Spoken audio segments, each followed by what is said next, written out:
ஆவடி பருத்திப்பட்டுல நம்ம Chris housing ப்ராப்பர்ட்டியோட கிளாசிக் சிட்டி ஃபேஸ் 2 வர்ற சண்டே 25th அன்னைக்கு லான்ச் பண்ண போறாங்க.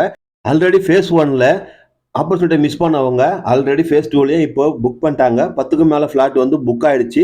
அது இல்லாம இந்த சைட்ல வந்து பாத்தீங்கன்னா டிடிசிபி ரெரா அப்ரூவ்ட் 90% லோனும் இருக்குங்க. 5 lakhs உங்ககிட்ட முன்பணம் இருந்தா போதும். மீதி வந்து பாத்தீங்கன்னா நம்ம பேங்க் லோன் ரெடி பண்ணி கொடுத்துடலாம். இங்க வந்து பாத்தீங்கன்னா உங்களுக்கு டோட்டல் 170 ஃபிளாட்ஸ் இருக்கு. அது இல்லாம 600ல இருந்து 2400 வரைக்கும் உங்களுக்கு பிளாட்ஸ் அவைலபிள் இருக்கு. இந்த சைட் வந்து பாத்தீங்கன்னா ஒரு பிரைம் லொகேஷன் தான் இருக்கு. ஜெயச்சந்திரன் நமக்கு நியர்பைல தான் இருக்கு. அப்கமிங் டிமார்ட்டும் நம்ம இந்த சைட்டு கிட்ட வருதுங்க. அது இல்லாம ஸ்கூல் காலேஜஸ் எல்லாமே இந்த சைட்ல இருக்கிறதுனால இந்த சைட் வந்து பாத்தீங்கன்னா இன்வெஸ்ட்மெண்ட்டுக்கு நல்ல ஒரு இடமா கன்சிடர் பண்ணலாங்க. இப்பவே கீழே இருக்கிற நம்பருக்கு கால் பண்ணுங்க. Free side visit cab book பண்ணுங்க. ஃபேமிலியோட வந்து புக் பண்ற எல்லாருக்குமே additional gift and offer 25th இருக்கு. மறக்காம உங்க ஃப்ரெண்ட்ஸ் அண்ட் ஃபேமிலிக்கு ஷேர் பண்ணுங்க. நம்ம லான்ச்ல சந்திக்கலாம். Thank you so much.